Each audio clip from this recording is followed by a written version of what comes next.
Assalamu alaikum everyone, how are you all? Hope so you are all happy today. So today I want to share the translation of Surah Alam Nashra, Surah Inshra, Surah Ashara with you people. So let's move to the translation.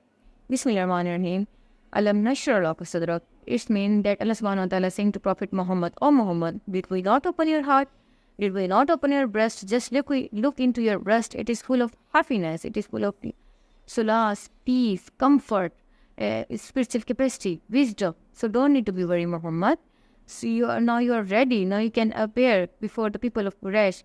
And some sources says that some angels, with the permission of Allah subhanahu wa ta'ala, opened Prophet Muhammad's heart, and after the revelation of Surah Inshra, Prophet was more confident and he was the strongest at that time, and he was ready to appear before the people of Quraysh.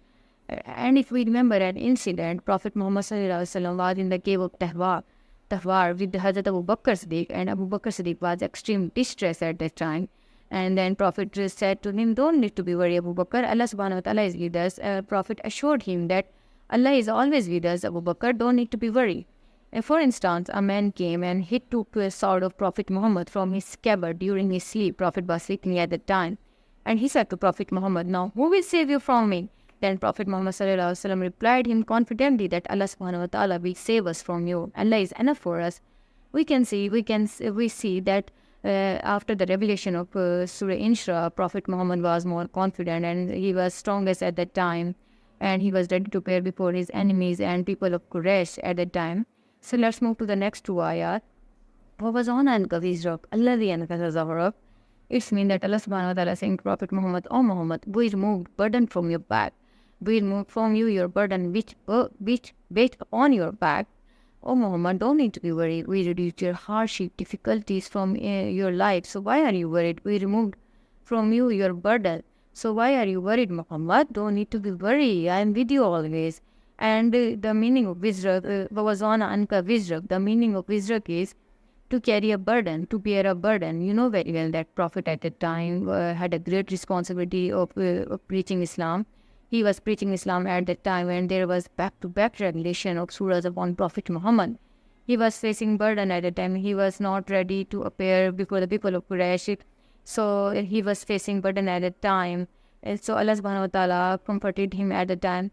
And if we remember the first revelation upon Prophet Muhammad, we can see that at the time of first revelation of Prophet Muhammad suffered from severe fever for several days, and he was shivering at the revelation of first surah upon Prophet Muhammad.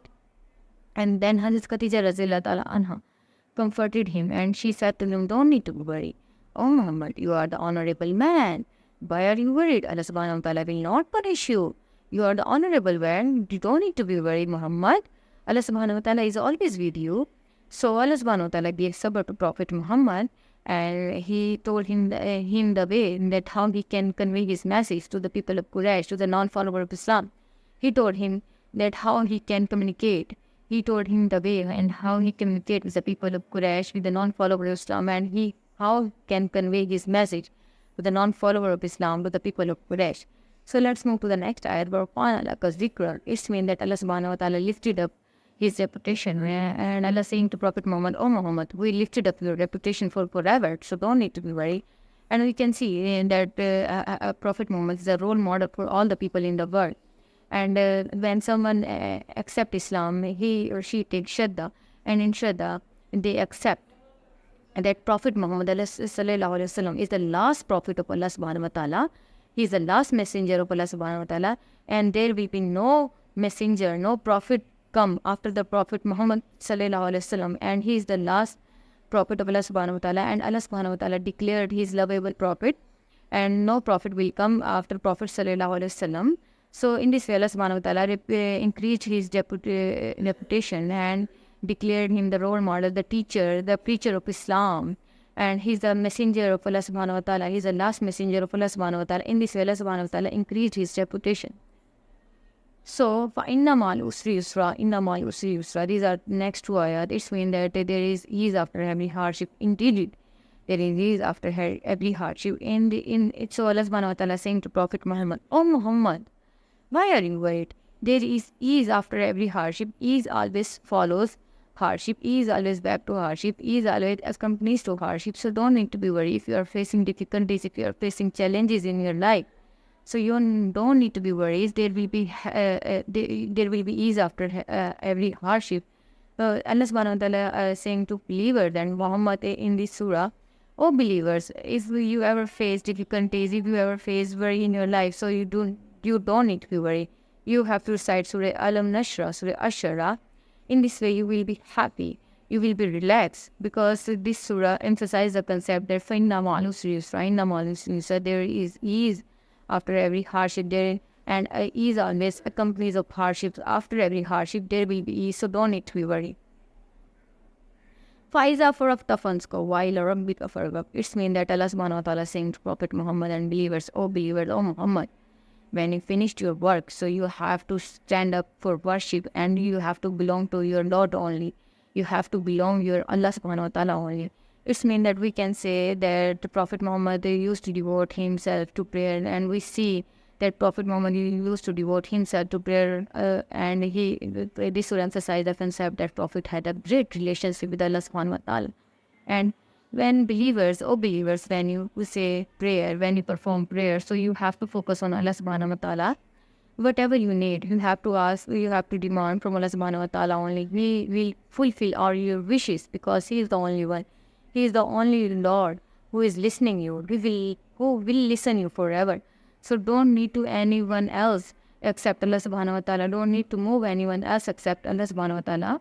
Because He is our Lord. He is listening us. And when you finish your work, when you finish your daily routine work, so you have to move before Allah subhanahu wa ta'ala. You have to appear before Allah subhanahu wa ta'ala. You have to perform prayer. And after the performing of prayer, you have to pray from Allah subhanahu wa ta'ala. You have to demand whatever you need in your life, because Allah subhanahu wa ta'ala is listening you, and He will listen you forever. And He will fulfill all your wishes, whatever you need in your life. So prayer is a necessary equipment in your life, and it is useful for you. Whenever you say anything to Allah subhanahu wa ta'ala, Allah subhanahu wa ta'ala will fulfill all your wishes. So in this surah emphasizes the concept that we have to stand up for worship, and we have to belong to Allah subhanahu wa ta'ala only, and we have to pray.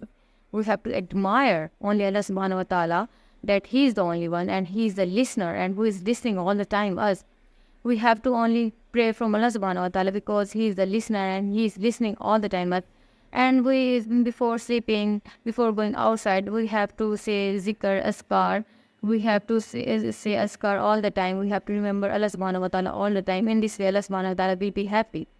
I hope you get the concept of this surah very clearly, and after the completion of this video, you will recite Surah Inshra again and again, and you will recite Surah Ashara, Surah Alam Nashra again and again, and you will get lots of benefit in your life because this surah is very beneficial for you people and for all the believers in the world, and because Allah subhanahu wa ta'ala expanded Prophet Muhammad's heart through this surah, and he removed his burden from his back, and he was very happy after the revelation of this surah. So I hope this surah will increase happiness in your lives, and this surah, after the completion of this video, you people will recite this surah. Thank you very much. Allah Hafiz.